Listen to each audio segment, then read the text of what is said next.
Bismillahirrahmanirrahim. Assalamu alaikum student. Today our discussion about potential due to a collection of charges. हम इसमें study करेंगे कि हमारे पास collection of charges के ज़रिए हम कैसे पोटेंशियल कैलकुलेट कर सकते हैं, और डाइपोल मूवमेंट को भी देखेंगे हमारे पास, और इलेक्ट्रिक डाइपोल क्या होता है उसको भी हमने यहाँ पे स्टडी करना है। हमने यहाँ पे हमारे पास है potential due to collection of charges and dipole movement, हमने इनको स्टडी करना है। तो potential due to a collection of charges का मतलब क्या है कि हमारे पास n नंबर ऑफ़ चार्जेस होंगे और एक ख़ास पॉइंट पर p पॉइंट वो हम ले सकते हैं। उस p पॉइंट के ऊपर हमने क्या कैलकुलेट करना है, इन चार्जेस की वजह से पोटेंशियल कैलकुलेट करना है, क्योंकि हर चार्ज क्या करेगा, चार्ज रखता है, और चार्ज की वजह से क्या होती है, इलेक्ट्रिक फील्ड होती है, और इलेक्ट्रिक फील्ड क्या है, हम इसकी वजह से ही हम पोटेंशियल कैलकुलेट कर सकते हैं। तो यहाँ पे मैनी चार्जेस यहाँ पे दिए गए हैं, एक डिस्टेंस एक पॉइंट P लिया गया है, उस P पॉइंट के ऊपर मैनी चार्जेस को उसका डिफरेंट डिस्टेंस है, और यहाँ पे पॉजिटिव चार्जेस लिए गए हैं, यहाँ पे आप नेगेटिव चार्जेस भी ले सकते हैं। यहाँ पे आपको नज़र आ रहा है कि हमने पोटेंशियल P पॉइंट, ये जो आपको नज़र आ रहा है, इस P पॉइंट पर हमने पोटेंशियल क्या करना है, कैलकुलेट करना है। तो यहाँ पे मैनी चार्जेस जो हैं वो पड़े हैं। फर्स्ट चार्ज हमारे पास Q1 है, उसका डिस्टेंस R1 है। यहाँ पे दूसरा चार्ज हमारे पास Q2 है, और उसका जो डिस्टेंस है P पॉइंट से वो हमारे पास R2 है। इसी तरह हमारे पास जो Q3 चार्ज है, उसका जो डिस्टेंस है वो हमारे पास क्या है, R3 है। इसी तरह सोवन हम चलते जाते हैं कि हमारे पास n चार्जेस हैं, तो n चार्ज Qn हमारे पास लास्ट n चार्ज है, जिसका डिस्टेंस भी हमारे पास क्या होगा, Rn होगा। तो इन कलेक्शन ऑफ चार्जेस की वजह से हम क्या कर सकते हैं, P पॉइंट के ऊपर पोटेंशियल हमने कैलकुलेट करना है। तो इसको हम थ्योरेटिकली क्या लिखा है, to find the potential at field point P, कि P पॉइंट पर हमने क्या करना है, पोटेंशियल कैलकुलेट करना है due to system of n charges या collection of n charges, Q1 Q2 so on Qn तक हम जाएंगे, located at a distance R1 R2 Rn। ये इसका क्या है, पोजीशन वेक्टर है हर चार्ज का फ्रॉम पॉइंट P से। हम क्या यूज़ करना है, हमने प्रिंसिपल ऑफ सुपरपोजिशन जो है उसको हमने इस्तेमाल करते हुए हमने पोटेंशियल P पॉइंट पर कैलकुलेट करना है due to each charge turn by turn. हर चार्ज के अलॉन्ग हमने क्या करना है, पोटेंशियल कैलकुलेट करना है, फिर उसको हम इंटीग्रेट भी कर सकते हैं, तो हमारे पास क्या आ जाएगा, टोटल पोटेंशियल आ जाता है। अब यहाँ पे हमने वही कुछ किया है कि being determine add algebraic potential due to all charges to total. फिर जब हमारे पास इंडिविजुअल चार्ज के लिहाज से पोटेंशियल आ जाएगा, Q1 चार्ज का भी आ जाएगा, Q2 चार्ज का भी आ जाएगा, इस तरह हमारे पास Q3 चार्ज है उसका भी आ जाएगा, और इसके अलावा Qn चार्ज जो है उसका भी आ जाएगा हमारे पास। तो लास्ट में हम क्या कर देंगे, इनका अलजेब्रिक सम कर देंगे। जब हम अलजेब्रिक सम करते हैं तो हमारे पास क्या आ जाता है, टोटल पोटेंशियल आ जाएगा एट पॉइंट P। वो हम क्या कर सकते हैं, देखें कि पोटेंशियल हमारे पास हर चार्ज के अलॉन्ग जो पोटेंशियल होगा वो क्या होगा, पहला चार्ज है तो उसके अलॉन्ग पोटेंशियल यहाँ पे V1 होगा, दूसरा चार्ज है तो उसके अलॉन्ग पोटेंशियल V2 होगा, और तीसरा चार्ज है तो यहाँ पे उसका पोटेंशियल V3 होगा।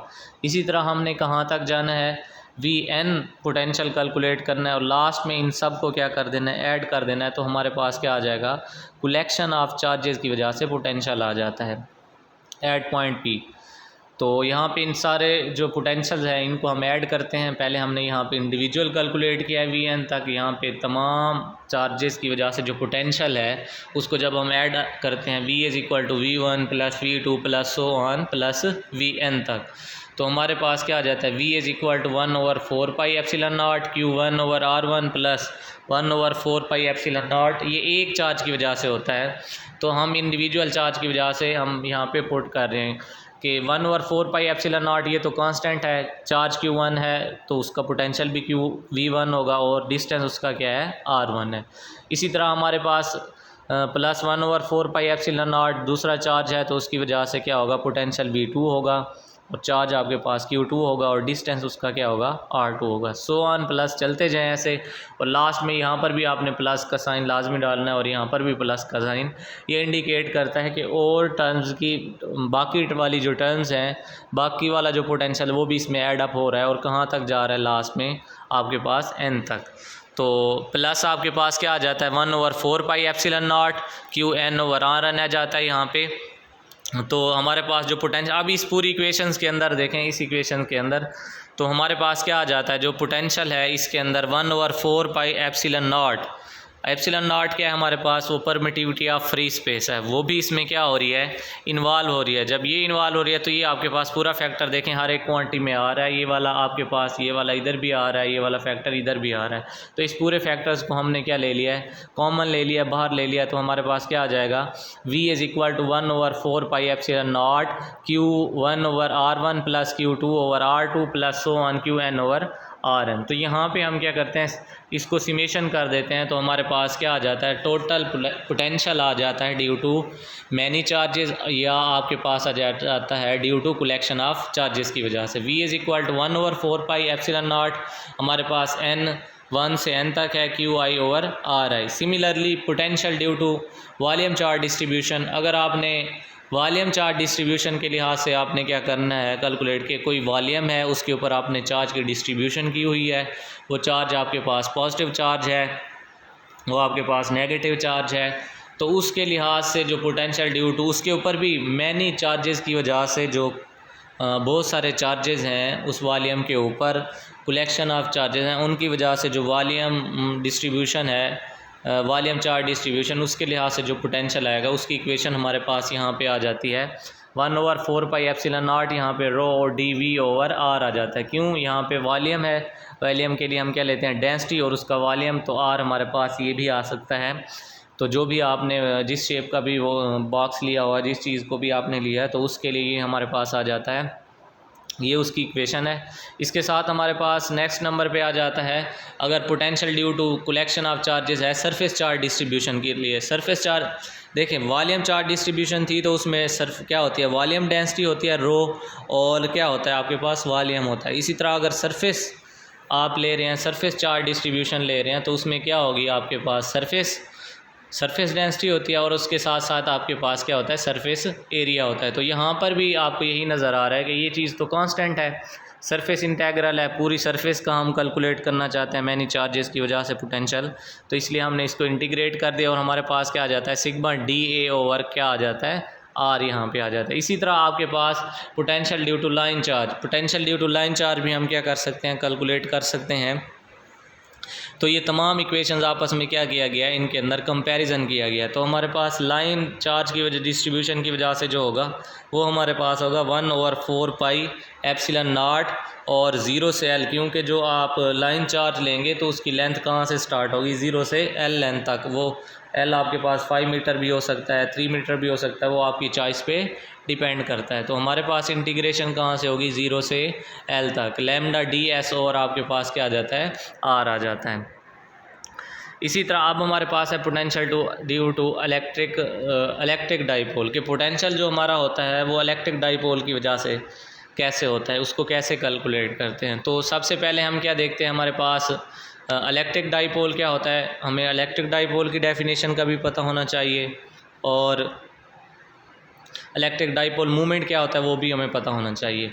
तो यहाँ पे आपके पास 2 equal and opposite charges separated by small distance d constitute an electric dipole, कि आपके पास अगर 2 इक्वल एंड अपोजिट चार्जेस और सेपरेटेड बाय किए गए हों स्मॉल डिस्टेंस d से, तो वो हमारे पास क्या बनाते हैं, इलेक्ट्रिक डाइपोल बनाते हैं। कैसे हमारे पास इलेक्ट्रिक डाइपोल बनाते हैं, कि आपके पास एक चार्ज ये है, ये आपके पास क्या है, पॉजिटिव चार्ज है, और एक ये यहाँ पे मैं क्या ले रहा हूँ, नेगेटिव चार्ज ले रहा हूँ।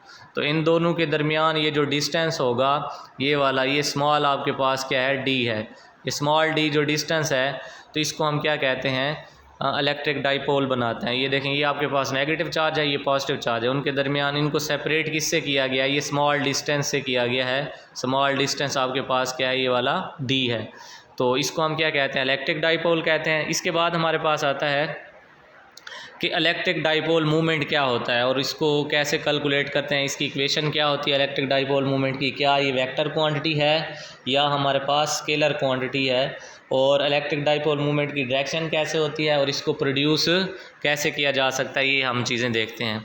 तो इलेक्ट्रिक डाइपोल मूवमेंट क्या होता है कि जब चार्ज की मैग्नीट्यूड को, उनके दरमियान जो स्मॉल डिस्टेंस है, किसी एक चार्ज की मैग्नीट्यूड को आप क्या करते हैं, उसके दरमियान, चार्जेस के दरमियान जो स्मॉल डिस्टेंस है उससे आप क्या कर दें, मल्टीप्लाई कर देते हैं तो हमारे पास क्या आ जाता है, मैग्नीट्यूड ऑफ डाइपोल मूवमेंट आ जाती है। फिर हमारे पास कि उसको theoretically the product of charge magnitude and separation between the charges is known as, आपके पास इलेक्ट्रिक डाइपोल मूवमेंट कहलाता है। वो इलेक्ट्रिक डाइपोल था, ये इलेक्ट्रिक डाइपोल मूवमेंट है।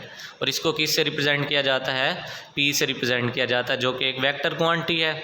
और इसकी जो डायरेक्शन होती है वो आपके पास उसकी भी देख लेते हैं, वो होती है negative to positive. Magnitude of electric dipole movement के हमारे पास जो magnitude of electric dipole movement है is equal to the product of magnitude of either charge, कि जो magnitude of electric dipole movement है वो इज़ इक्वल टू होती है किसके, product of any charge magnitude के। आप दो चार्ज ले रहे हैं ना, यहाँ पे जैसे लिया हुआ है, एक आपने पॉजिटिव चार्ज लिया है, दूसरा आपने क्या लिया है, नेगेटिव चार्ज लिया है। तो इनमें से किसी एक की मैग्नीट्यूड को ले लेते हैं और साथ ही हम प्रोडक्ट कर देते हैं इनके दरमियान जो डिस्टेंस होता है डी, उसको हम क्या कर देते हैं, प्रोडक्ट कर देते हैं। तो हमारे पास क्या बन जाता है, मैग्नीट्यूड ऑफ जो डाइपोल मूवमेंट है उसकी मैग्नीट्यूड आ जाती है। ठीक है, it is direction from negative to positive. ये आपके पास वेक्टर क्वांटिटी है, इसकी मैग्नीट्यूड भी है और डायरेक्शन भी है। देखें, चार्जेस इलेक्ट्रिक फील्ड की डायरेक्शन होती है पॉजिटिव से नेगेटिव चार्ज की तरफ, और मैग्नेटिक फील्ड की डायरेक्शन होती है नॉर्थ से साउथ। और जो इलेक्ट्रिक डाइपोल मूवमेंट होता है इसकी जो डायरेक्शन होती है वो नेगेटिव चार्ज, मतलब कि इलेक्ट्रिक फील्ड के अपोजिट होती है, नेगेटिव चार्ज से लेकर आपके पास किसकी तरफ होती है, पॉजिटिव चार्ज की तरफ होती है। और उसका 10 if charge Q positive and Q negative are separated by small distance D, अगर आपके पास चार्ज पॉजिटिव और नेगेटिव स्मॉल डिस्टेंस डी से सेपरेट किए गए हों तो फिर मैग्नीट्यूड ऑफ जो डाइपोल मूवमेंट है पी इज़ इक्वल टू आपके पास क्या आता है, क्यू डी आ जाता है। यहाँ पे आपके पास चार्ज स्केलर क्वांटिटी है, डी आपके पास वेक्टर क्वांटिटी, और यहाँ पे पी जो इलेक्ट्रिक डाइपोल मूवमेंट है वो भी आपके पास क्या है, वेक्टर क्वांटिटी है। अब हम क्या करते हैं, पहले हमने कलेक्शन ऑफ चार्जेस की वजह से पोटेंशियल कैलकुलेट किया था, अब यहाँ पे हम कलेक्ट करते हैं पोटेंशियल ड्यू टू डाइपोल। ये जो डाइपोल हमने किया है इलेक्ट्रिक डाइपोल मूवमेंट या डाइपोल जो है, इसकी वजह से अब हमने क्या करना है, पोटेंशियल कैलकुलेट करना है। तो इसमें हम क्या करेंगे, इसमें भी हम वैसे डायग्राम लेते हैं कि consider dipole consisting of a charge q positive and q negative separated by small distance and placed along z axis. तो यहाँ पे आपको ये नज़र आ रहा है कि ये z एक्सिस है सारा, ये स्ट्रेट लाइन जो वर्टिकल लाइन, उसके ऊपर पॉजिटिव चार्ज भी पड़ा है, नेगेटिव चार्ज भी पड़ा है, और उन दोनों चार्जेस के दरमियान यहाँ पे डिस्टेंस आपको क्या नज़र आ रहा है, d नज़र आ रहा है। और p पॉइंट के ऊपर आप क्या करना चाहते हैं, इसी p पॉइंट पर इसी डाइपोल की वजह से, ये देखें डाइपोल बना हुआ है ना, पॉजिटिव नेगेटिव चार्ज और स्मॉल डिस्टेंस डी, इसी डाइपोल चार्जेस की वजह से आप क्या करना चाहते हैं, हम पोटेंशियल कैलकुलेट करना चाहते हैं। तो यहाँ पे आपके पास चार्ज Q1 का P पॉइंट तक जो डिस्टेंस है वो R1 है पोजीशन वेक्टर, और जो Q नेगेटिव है आपके पास उसका R2 है। R2 आपके पास Q नेगेटिव जो है वो एक्स्ट्रा डिस्टेंस भी करता है, वो हमारे पास क्या आ जाता है, D कॉज ऑफ थीटा आ जाता है। तो यही डायग्राम के इधर थ्योरी के अंदर बताया जा रहा है कि field point P where potential due to dipole is to be determined. तो यहाँ पे देखें, ये वो P पॉइंट है जहाँ पे हम क्या करना चाहते हैं, potential due to dipole calculate करना चाहते हैं। तो हमारे पास क्या आ जाता है, जहाँ पे at an angle of theta from centre of dipole, के जो सेंटर ऑफ डाइपोल से ये जो P पॉइंट है उसका डिस्टेंस क्या है, R, और ये क्या बनाता है, थीटा बनाता है अलॉन्ग द एक्स एक्सिस के साथ, कि आपके पास इसने एंगल क्या बनाया हुआ है, थीटा। और Q2 जो यहाँ पे है आपके पास, ये Q नेगेटिव चार्ज या Q2 भी इसको नाम दे सकते हो, तो उसकी वजह वो क्या करता है, आपके पास ज़्यादा डिस्टेंस कवर करता है। तो यहाँ पे आपके पास also distance of P from positive is R1 and from negative is R2। Potential at point at P due to positive charge, positive charge की वजह से पोटेंशियल क्या होगा, चार्ज की मैग्नीट्यूड यहाँ पे पॉजिटिव आ जाएगी, यहाँ पे पॉजिटिव आ जाएगी, चार्ज की में R क्या है उसका आपके पास Q है, Q पॉजिटिव है, तो इसके लिहाज से जो डिस्टेंस है वो R1 का नाम दिया। तो यहाँ पे क्या लिखा हुआ है, R1/4πε0 मल्टीप्लाई यहाँ पे आ जाता है Q/R1। और ये जो आपके पास इक्वेशन नज़र आ रही है, ये इक्वेशन क्या है, ड्यू टू नेगेटिव चार्ज। तो यहाँ पे चार्ज की मैग्नीट्यूड क्या आ जाएगी, आपके पास नेगेटिव आ जाएगी। जब दोनों चार्जेस की वजह से पोटेंशियल आ गया तो फिर हम इसको क्या कर देते हैं, P पोटेंशियल पर दोनों चार्जेस की वजह से देखते हैं, तो हमारे पास दोनों जो पोटेंशियल है उसका क्या हो जाएगा, सम हो जाएगा। तो यहाँ पे आपके पास रिजल्टेंट जो पोटेंशियल होगा इस पॉजिटिव चार्ज की वजह से भी और नेगेटिव चार्ज की वजह से, वो हमारे पास क्या होगा, v होगा। इसलिए हमने v इज़ इक्वल टू क्या लिखा है आपके पास v1 प्लस आपके पास क्या आ जाता है v2। तो यहाँ पे हमारे पास v1 की वैल्यू भी है पड़ी और v2 की वैल्यू भी है पड़ी। इन दोनों वैल्यूज़ को हम क्या करते हैं, यहाँ पे ऐड करते हैं। जब यहाँ पे ऐड करते हैं तो हमारे पास क्या आ जाता है, टोटल पोटेंशियल आ जाता है due to positive and due to negative charges at point P के ऊपर। तो यहाँ पे आपके पास ये भी वैल्यूज़ पुट की हैं हमने। v is equal to 1/4 pi epsilon not q over r1 minus 1/4 pi minus 1/4 pi epsilon not q over यहाँ पे r2 आ जाता है। और v इज़ इक्वल टू आपके पास यहाँ पे देखें दोनों में q over 4 pi epsilon not same है, तो वो हमने क्या ले लिया, कॉमन ले लिया इस इक्वेशन के अंदर। बाहर q over 4 pi epsilon not, क्योंकि जो भी चार्ज लोगे उनकी मैग्नीट्यूड जो होगी वो क्या रहेगी, सेम रहेगी। ये नहीं होगा कि चार्ज जो है ना वो चेंज होता रहे, उसकी मैग्नीट्यूड चेंज होती रहे। तो ये कांस्टेंट चीज़ें थी, इनको बाहर ले लिया है। तो यहाँ पे बाकी हमारे पास क्या रह जाता है इस इक्वेशन के अंदर, ये वाली जो इक्वेशन है आपके पास 1/r1 माइनस 1/r2 आ जाता है। तो यहाँ पे अगेन इसको रीअरेंज करेंगे, एलसीएम लेंगे। यहाँ पे हमारे पास इक्वेशन 1 का ये जो 1 आई है, तो हमने क्या किया है, v is equal to q over 4 pi epsilon not और r2 minus r1 over r1 r2। तो हमें क्या चाहिए, r2 minus r1 over r multiplication of r1 r2, इनकी दोनों की वैल्यूज़ चाहिए हमें। तो हम यहाँ पे कहते हैं कि अगर आपके पास ये जो सेंट्रल से डिस्टेंस है r p पॉइंट तक, ये इतना ग्रेटर है इन दो चार्जेस के सेपरेशन से, तो फिर हमारे पास क्या होगा, r2 माइनस r1 जो होगा वो किसके इक्वल होगा, d cos थीटा के। तो जब ये d cos थीटा के इक्वल ये जो आया हुआ है, ये आपके पास किसके इक्वल होगा, d cos थीटा के। तो यहाँ पे हम क्या यूज़ करते हैं, r2 minus r1 is equal to D cos theta, r1 r2 is equal to geometric mean between, ये आपके पास क्या है, जियोमेट्रिक मीन है बिटवीन किसके, r1 एंड r2 के। जो कि ज्योमेट्रिक मीन्स में क्या होता है, अरिथमेटिक मीन्स और जो ज्योमेट्रिक मीन्स होते हैं वो इक्वल होते हैं। तो तब आपके पास क्या आ जाता है, मीन्स कि आपके पास ये जो ज्योमेट्रिक मीन्स होता है और आपके पास क्या होता है, ज्योमेट्रिक मीन्स के साथ साथ अरिथमेटिक मीन्स भी होता है। तो जो अरिथमेटिक मीन्स होता है, मतलब कि आपके पास ये है r ओवर r1, ये आपके पास क्या हो जाएगा, आपके पास r1 ओवर आप ये r2 ओवर r आ जाएगा। तो इनको क्रॉस मल्टीप्लिकेशन करेंगे तो हमारे पास रिज़ल्ट आ जाता है क्या चीज़, r स्क्वायर। तो put value of r2 minus r1 and r1 minus and r1 r2 in equation 1। तो इस वन इक्वेशन के अंदर हमारे पास r2 और r1 के डिफरेंस की वैल्यू भी आ गई है और r1 r2 के प्रोडक्ट की वैल्यू भी आ गई है। तो हम क्या करते हैं, इस इक्वेशंस के अंदर पुट करके हमारा कुछ आंसर ये आ जाता है कि वैल्यूज़ हमने पुट की हैं, r2 minus r1 D cos theta और r1 r2 की वैल्यू क्या है, r स्क्वायर है। तो यहाँ पे हमारे पास क्या आ जाता है, 1/4 pi epsilon not q over Q D. अब क्यू डी और cos थीटा को अलहदा ले लिया, तो क्यू डी हमारे पास किसके इक्वल होता है, p के।